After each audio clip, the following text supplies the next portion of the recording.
শিৱাই নমস্কাৰ প্ৰিয় বন্ধু বান্ধৱীসকল আশা কৰোঁ আপোনালোক আটাই ভালে আছে ময়ো ভালে আছোঁ মিথুন ৰাশিৰ অক্টোবৰ মাহৰ সম্পূৰ্ণ ৰাশিফল অথবা ভাগ্য এই মাহটোত গ্ৰহ নক্ষত্ৰৰ শুভ সংযোগেই আপোনাৰ কিছুমান দিশত সম্পূৰ্ণৰূপে জীৱন সলনি কৰি দিব পাৰে প্ৰেম ব্যৱসায় কৰ্মজীৱন এই মাহত আপুনি লাভ হ'ব পাৰিব কিমান শুভ কিমান অশুভ জানিবলৈ ভিডিওটো সম্পূৰ্ণকৈ চাওক নমস্কাৰ প্ৰিয় বন্ধু বান্ধৱীসকল আপোনালোকক আটাইকে আমাৰ ইউটিউব চেনেললৈ আদৰিছোঁ আজিৰ এই ভিডিওত আমি জনাম মিথুন ৰাশিৰ অক্টোবৰ মাহৰ সম্পূৰ্ণ ৰাশিফল অথবা ভাগ্যফল প্ৰেম বিবাহ ধন সম্পত্তি চাকৰি ব্যৱসায় স্বাস্থ্য শিক্ষাৰ ক্ষেত্ৰত কিমান শুভ আৰু অশুভ পৰিৱৰ্তন আহিব তাক আমি বিস্তাৰিতভাৱে জানিম সেয়ে ভিডিওটো প্ৰথমৰ পৰা লাষ্টলৈ উপভোগ কৰক প্ৰথমে আমি জানি লওঁ আহকচোন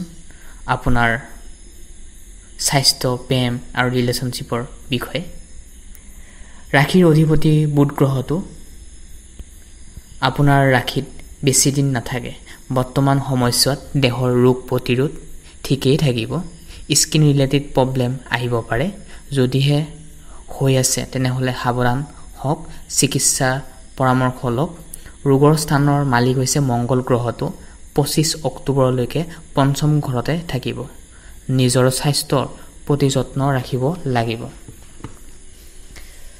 কিছুমান প্ৰব্লেমো আহিব পাৰে উপাৰ্জনৰ ক্ষেত্ৰত চাবলৈ গ'লে উপাৰ্জনৰ মালিক হৈছে মংগল গ্ৰহটো দৃষ্টিভাৱে অষ্টম ঘৰত মাহটোৰ প্ৰথম দ্বিতীয় সপ্তাহত ধৈৰ্য ধৰি থাকিব লাগিব আপোনাৰ উপাৰ্জনৰ ক্ষেত্ৰত বহুতেই ভাল ক'বলৈ গ'লে সুযোগ সুবিধা লাভ কৰিবলৈ পাৰিব ভাগ্যৰ স্থানৰ মালিক হৈছে শনি স্থিতি অষ্টম ঘৰত মালিক হৈ আছে ভাগ্যৰ ফলত আপোনাৰ যিকোনো কৰ্মৰ ক্ষেত্ৰত ভাগ্যৰ ফল আপোনাৰ দেখা দিব পাৰে হঠাৎ অকণমান কৰ্মৰ ক্ষেত্ৰত শিক্ষাৰ ক্ষেত্ৰত পজিটিভ মাইণ্ডছেট লৈ কাম কৰক আৰু অলপ খংবোৰ কমাব লাভ ৰিলেশনশ্বিপত ক'বলৈ গ'লে ঘৰৰ মালিক হৈছে শুক্ৰ গ্ৰহটো কেতুৰ লগত একেলগে থকাৰ বাবে খংবোৰ অলপ বেছি থকা দেখা যাব পাৰে লাভ ৰিলেশনশ্বিপত বৃহস্পতি আৰু ৰাহুৰ দৃষ্টি আছে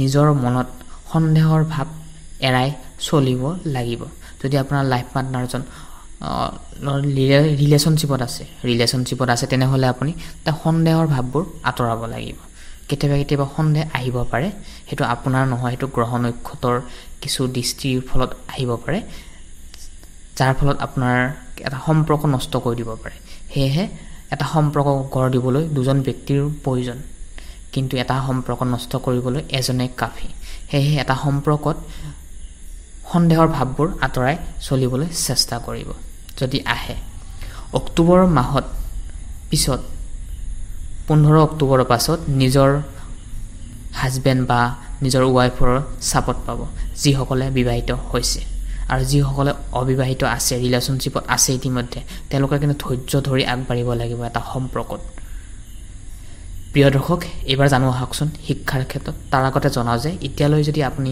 আমাৰ ইউটিউব চেনেলটি সাবস্ক্ৰাইব কৰা নাই তেনেহলে চেনেলটি সাবস্ক্ৰাইব কৰি থবলৈ একেবাৰে নাপাহৰিব কাৰণ আমি মাহেকীয়া ৰাশিফল আগতীয়াকৈ দিওঁ শিক্ষাৰ ক্ষেত্ৰত টাইম মেনেজমেন্ট কৰিব লাগিব সময়ে বহুতেই মূল্যৱান ক্লাছ 5 পৰা 12 লৈকে ভালে দেখা গৈছে কিন্তু উচ্চ শিক্ষাৰ ঘৰত বৃহস্পতিৰ দৃষ্টি আছে শিক্ষাৰ ক্ষেত্ৰত ভালে দেখা গৈছে কষ্ট কৰিব লাগিব নিজৰ মনত বিশ্বাস ৰাখিব লাগিব ধৈৰ্য ধৰি কৰ্ম কৰি ভালনে পঢ়া শুনা কৰি নিজৰ ভৰিত নিজে থিয় হ'ব লাগিব দুখ কষ্টটো প্ৰত্যেকজন মানুহৰ লগতে থাকে কিন্তু কম বেছি পৰিমাণে আমাৰ গ্ৰহ নক্ষত্ৰৰ জৰিয়তে কেতিয়াবা ফুল আন্ডাৰষ্টেণ্ডিং হ'ব পাৰে হেহে প্ৰিয় দৰ্শক নিজৰ মতে চলি আপুনি যেনেকৈ আগবাঢ়িছে তেনেকৈ চলক কিন্তু ইগোবোৰ অলপ আঁতৰাবলৈ চেষ্টা কৰিব আৰু খংবোৰ আঁতৰাবলৈ চেষ্টা কৰিব চাকৰিৰ ক্ষেত্ৰত মিথুন ৰাশিৰ বাবে এই মাহত বিশেষ শুভ উচ্চ পদৰ লোকৰ লাভৰ সংযোগ দেখিবলৈ পোৱা গৈছে ব্যৱসায়ত নতুন চুক্তি যোগাযোগ লাভদায়ক হ'ব পাৰে বিনিয়োগত সম্ভাৱনা আছে যিকোনো বিনিয়োগ কৰিলে আপুনি তাৰ পৰা আপুনি সাকসেসফুল হ'বলৈ পাৰিব বিশেষকৈ কৰ্মৰ ক্ষেত্ৰত, শিক্ষাৰ ক্ষেত্ৰত, বাণিজ্যৰ ক্ষেত্ৰত সফলতা অধিক দেখা পোৱা যাব। শিক্ষাৰ ক্ষেত্ৰত কৈছোৱে ধৈৰ্য ৰাখি কেনে কৰ্মৰ ক্ষেত্ৰত আগবাঢ়ি যাবলৈ চেষ্টা কৰক। প্ৰিয় দৰ্শক, অৰ্থ আৰু ধন সম্পত্তিৰ বিষয়ে জানো আহকচোন। অক্টোবৰ মাহত ধনৰ নতুন উচ্চ আকাংক্ষা পাব পাৰে। কিছুমান বাহিৰা ক্ষেত্ৰৰ পৰা ধন অহাৰ সুযোগ দেখা পাব পাৰে। জমি, ঘৰ, মাটি, বাৰী লেনদেন কৰাৰ পৰা সাৱধান থাকক, অলপ দূৰত থাকিব। এই মাহত ইমান এটা ভাল দেখা পোৱা নাযাব। বিনিয়োগ যদি কৰিব বিচাৰিছে কিছুমানৰ ক্ষেত্ৰত, তেনেহ'লে আপুনি তাৰ চকুমুজি কৰিব পাৰে, ভাল ফল পাব পাৰে। অক্টোবৰ মাহৰ ৰাশিফল অথবা ভাগ্যফল। আপোনাৰ ৰাশি মিথুন হয় নেকি? যদি নহয় তেনেহ'লে আমি ইতিমধ্যে আমাৰ ইউটিউব চেনেলত প্লেলিষ্টত দি থৈ দিছোঁ 12টা ৰাশিৰ সম্পূৰ্ণ ৰাশিফল বিশ্লেষণ আৰু গোপন ৰহস্য। আপুনি নিজকে নিজে জানিব পাৰিব, নিজকে নিজে বুজিব পাৰিব মই কোন, মই এক আত্মা, আহিছোঁ পৃথিৱীত দুনিয়াত দুদিনমান ধেমালি কৰিম, নাটক কৰিম। সেয়েহে আমি সকলোৰ লগত মিলি কেনে চলিব লাগিব। সেয়া লাগিলে ফেমিলি হওক, সেয়া লাগিলে নিজৰ হাজবেণ্ডৰ ফেমিলি হওক, নহয় জানো? প্ৰত্যেকটো সমাজৰ লগত আমি মিলিজুলি চলিব লাগিব, কাৰণ জীৱনটোৱে হৈছে দুদিনীয়া। শুভ ৰং হৈছে সেউজীয়া, শুভ সংখ্যা হৈছে 3 আৰু 5, শুভ দিন হৈছে এই মাহত বিশেষকৈ বুধবাৰ আৰু শুক্ৰবাৰ। প্ৰিয় দৰ্শক, ধৈৰ্য ৰাখিব লাগিব ৰিলেশ্যনশ্বিপত। কিন্তু থাৰ্ড পাৰ্চন ব্যক্তি আহিব পাৰে, সেয়েহে নিজৰ মনত বিশ্বাস ৰাখি আগবাঢ়িব লাগিব। মোটামুটি ভালে দেখা পোৱা গৈছে। প্ৰিয় দৰ্শক, 2025 চনৰ মিথুন ৰাশিৰ জাতক জাতিকাসকলৰ বাবে এই অক্টোবৰ মাহটো এক ধৈৰ্য ধৰি আগবাঢ়িব লাগিব।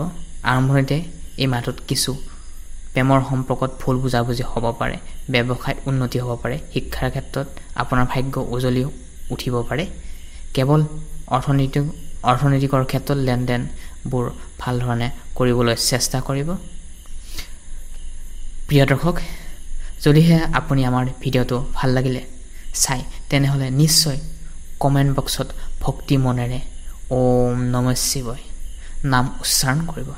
আৰু লগতে আজি এই ৰাশিফল ভিডিঅ'টো চোৱাৰ বাবে আপোনালোকক ধন্যবাদ জনাইছোঁ।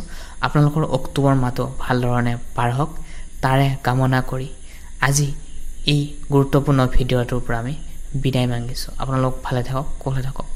ধন্যবাদ।